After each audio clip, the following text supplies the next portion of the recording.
Okay. Go ahead. Hi, my name is Lewis. Hi, I'm Dina. Hi, I'm Robbie.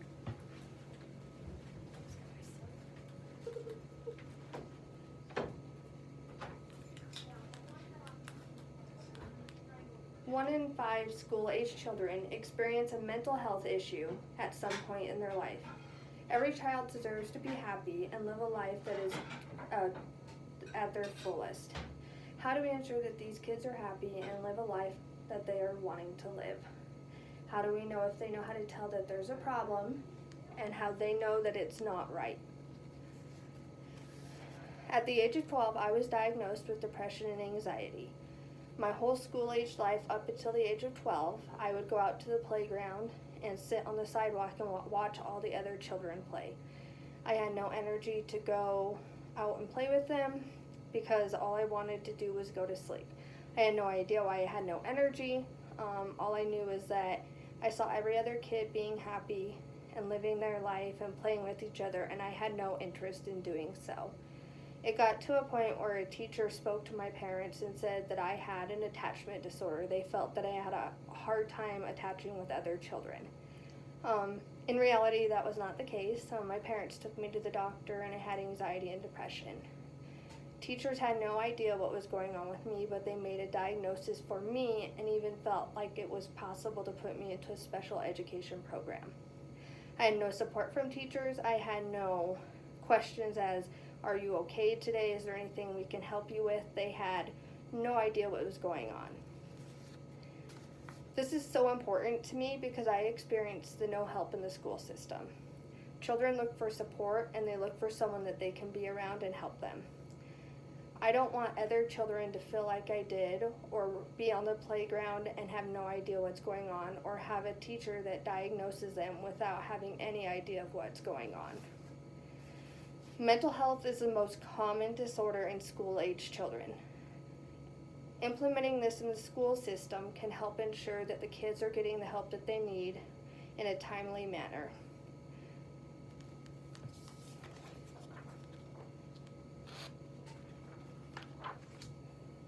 Mental health disorders are more than just anxiety and depression. It can include bipolar, ADD, ADHD, and schizophrenia, for just a few. This is so important because mental health disorders are increasing by the millions and many doctors have no idea why. Suicide claims the lives of nearly 1 million people every year. In the U.S., suicide is the third leading cause of deaths between the ages of 10 and 24. That equals to about 4,600 lives that are lost each year. Although it's not common for suicide in this group age of 5 to 12, it's continuing to grow with 1,300 children in the age group that took their own lives from 1999 to 2015. 1 in 6 children aged 2 to 8 had a diagnosed mental, behavioral, or developmental disorder.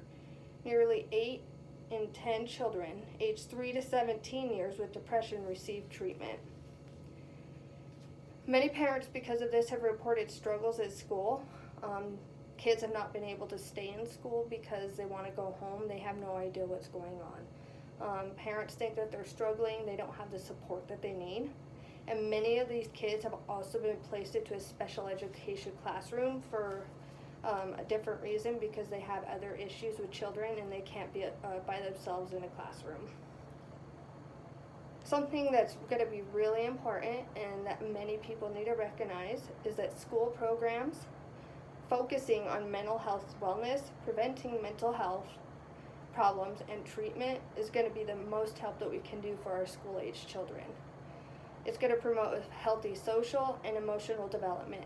It's going to help them recognize at-risk children as well as teach the parents what to look for. Many of the kids are with these teachers so many hours out of the day, and those teachers might be the first people that are going to recognize an issue. Being able to have that first step and have the support the children needs is going to have that ability to transfer it to the parent as well as have that support with the parent. Another reason it's going to be so important and how people are going to start to see a change in this mental health awareness is, since educators are the first to notice, they could be that first step in the support system. They could be the first step to recognize a mental issue. It can help children that have no idea what's going on to feel better about themselves, as well as being able to talk to others about what their problems are. Mental health programs in the school will be a good idea to teach others on how they can help. Many kids, like me, sat outside their school and had no idea what they were going to do.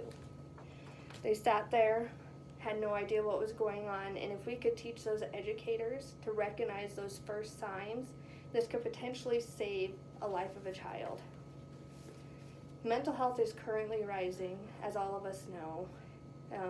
Many kids are being diagnosed younger and younger by doctors.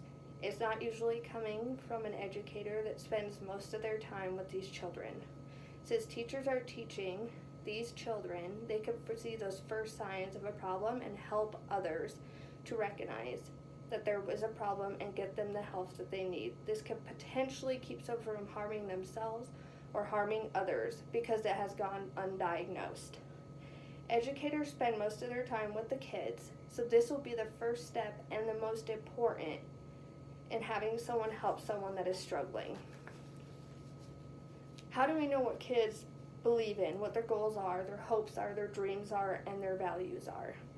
Can we tell by just what they say or what they hope and wish for?